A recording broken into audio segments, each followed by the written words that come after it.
À la une d'Academ aujourd'hui avec Elisheva Gottfarstein, bonjour. Bonjour. Et Ariel Willem, bonjour. Bonjour Elsa. Elisheva, on commence avec vous et avec cet entretien de David Broza. Oui, la semaine dernière, je vous parlais d'un coup de cœur littéraire. Cette semaine, je vais vous parler de musique, et pas de n'importe quelle musique, de musique israélienne. Le problème, Elsa, c'est que je dois le reconnaître publiquement à votre micro, j'ai beaucoup de lacunes en la matière. C'est un vaste champ qui, je l'avoue, ne m'est pas du tout familier. Mais il n'est jamais trop tard pour découvrir ce qui est beau et ce qui nous plaît.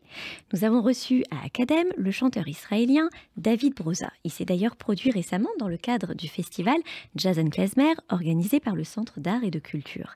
Et c'est dans le sillage de ces concerts qu'il a accordé un long et bel entretien à Laurence Aziza.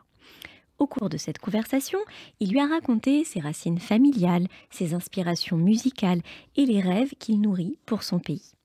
David Broza est issu d'une famille de Sabra, immigrés en Israël, ou plus exactement en Palestine ottomane en 1880. Depuis plus de 40 ans, ses chansons accompagnent la société israélienne et tout ce qu'elle traverse. Il chante l'espoir, la justice sociale, l'égalité et la paix qu'il appelle inlassablement de ses voeux. Il est d'ailleurs devenu célèbre avec sa chanson « Yiyetov », tout ira bien, écrite après le voyage historique du président Sadat, président de l'Égypte, en Israël en 1977.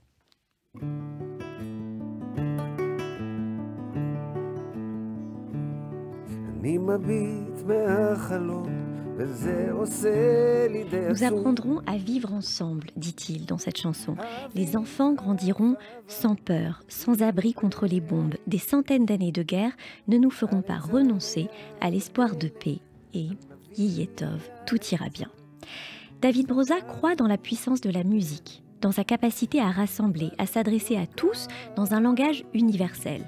Car les problématiques humaines sont les mêmes partout, dit-il. Que vous soyez de Normandie, de Paris, de Beyrouth ou de Tel Aviv, la musique transcende les différences et prend en charge nos rêves et nos espoirs. En cela, la musique est spirituelle. David Broza n'est pas un homme religieux ou pratiquant, mais il a fait de la musique sa religion. Il le dit dans cet entretien de manière très poétique « J'exprime mon judaïsme avec ma guitare. Tout ce que je compose est juif. » Juif, israélien, sabra, poète, musicien et amoureux de son pays. Voilà le David Broza que j'ai donc découvert dans cet entretien. S'il chante les rêves de paix depuis 40 ans, qu'en est-il depuis le 7 octobre ?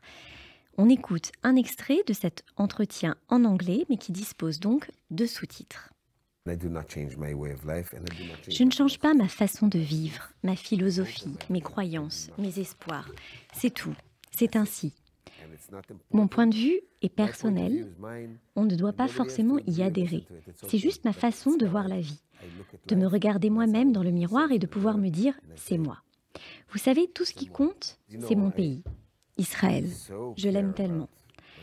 J'y crois, je crois en son peuple. Nous sommes tous différents dans ce pays. On se fâche, on se dispute les uns avec les autres. Mais je crois dans cette société, dans ce qui a été produit par le sionisme, car Israël est le résultat du sionisme. Ça n'est plus le sionisme, c'est Israël à présent. C'est une nouvelle façon d'être. Je suis un juif israélien. C'est très différent que d'être un juif espagnol, français ou allemand. Très différent. Donc je me bats pour mon pays. Je ne suis pas un pacifiste. Je suis un guerrier de la paix. C'est très différent. Je me bats pour la paix, mais je combats. Je me battrai pour mes droits, pour ma présence, et aussi pour changer la société, pour qu'elle accepte ce qu'est la paix, c'est-à-dire la coexistence, construire des ponts. Il faut se battre pour cela. Mais de nos jours, depuis le 7 octobre, c'est différent. Je dois d'abord embrasser, aimer, protéger mon peuple, dans mon pays, leur donner de l'espoir et de la force. À travers la musique, c'est tout ce que je peux faire. Je donne des centaines de concerts bénévolement, d'un endroit à l'autre, d'un village à l'autre. Aller jouer devant les soldats, leur donner 1 heure de magie qu'on appelle la musique. Et j'espère que cela leur donnera de la force. Car il n'y aurait plus rien pour moi si Israël disparaissait. Je ne peux même pas commencer à l'envisager. Il faut se battre pour notre pays et pour la paix au Moyen-Orient. Voilà. Cet entretien sera disponible en intégralité sur Academ dès demain. Et on aimerait dire avec David Broza, Yiyetov, tout ira bien. Merci beaucoup, Elie Cheva. Et on passe avec vous, Ariel, à la reprise d'un format dont on n'a pas encore parlé sur RCJ, l'Academscope. Et oui, Elsa, et vous, chers auditeurs, eh bien, si vous êtes familier d'Academ, vous avez peut-être connu ce format incontournable pour les autres. Eh bien, laissez-moi vous présenter ce qui fut et ce qui redevient aujourd'hui eh bien, un véritable agenda en ligne des sorties à thème juif dans le monde francophone. Alors, c'est à Paris, comme en région, mais aussi en Israël, au Canada, en Belgique et en Suisse, en somme, partout où la culture juive rayonne en français. C'est l'Academscope qui répertorie donc les événements à ne pas manquer. Théâtre, conférences, expositions, concerts, mais aussi cours d'autorat ou colloques universitaires, tout y est. Il fut un temps où ce service était consulté religieusement pour planifier une sortie ou un week-end. C'est les véritables pariscopes de la culture juive. Ce format avait conquis un large public. Mais il y a un an, le hacking que nous avons subi avait mis fin à cette belle aventure jusqu'à aujourd'hui. L'Academscope revient et avec lui une ambition renouvelée, plus moderne, plus interactif, il s'enrichit de nouvelles fonctionnalités adaptées aux usages contemporains. Et parmi elles, eh bien, une recommandation hebdomadaire que j'aurai le plaisir d'animer au format vidéo, spécialement conçu pour les réseaux sociaux. Donc chaque semaine, je vous indiquerai un événement ou une sortie à ne pas manquer, avec un regard curieux et éclairé à la sauce Academ. Et cette semaine, justement, j'aimerais attirer votre attention sur un spectacle qui a particulièrement retenu mon intérêt, c'est Il n'y a pas de hasard, une pièce de théâtre, un seul en scène bouleversant, qui est interprété par Johanna Nizar, qu'elle a adapté avec Arnaud Aldiger à partir de l'essai de Delphine Orviller, ce spectacle qui interroge donc nos obsessions identitaires contemporaines avec une grande finesse. Et Johanna Nizar prête sa voix et sa présence à Abraham Ajar, ce personnage fictif créé par Romain Gary en 1974 pour incarner le fils de son double littéraire. À travers ce texte, la pièce explore les paradoxes de l'identité, les injonctions à la définition de soi et les combats qui sont souvent stériles autour de ces questions. C'est une performance, je trouve, qui est subtile, captivante, qui dialogue finalement parfaitement avec le texte de Delphine Orviller qui est publié en 2022. Et pour approfondir cette réflexion et pour boucler la boucle, c'est aussi pour nous l'occasion de vous inviter à découvrir l'interview que Delphine Orviller avait accordée à Academ lors de la sortie de son livre il y a 2 ans.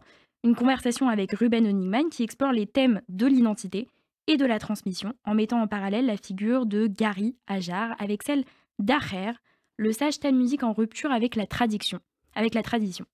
Comme Acher, Gary refuse les étiquettes qui sont figées et il invite finalement à repenser nos catégories identitaires. On écoute un extrait. En réfléchissant au cas Gary Ajar, à cette passion du pseudo qui était la sienne, Gary, c'était même pas son vrai nom, en fait, c'était déjà un pseudonyme. J'ai pensé immédiatement au plus célèbre pseudo, en fait, de la littérature rabbinique. C'est un homme que dans presque toutes les pages du Talmud, on appelle Acher. Et donc, je me suis intéressée à ce personnage. On le comprend parce qu'il y a plein de similarités, de mon point de vue, avec l'histoire de Gary. Donc découvrez ou redécouvrez ce spectacle. Donc rendez-vous du 11 au 28 décembre au Théâtre de la Concorde et chaque semaine sur nos plateformes pour découvrir davantage de recommandations de sorties culturelles à thème juif.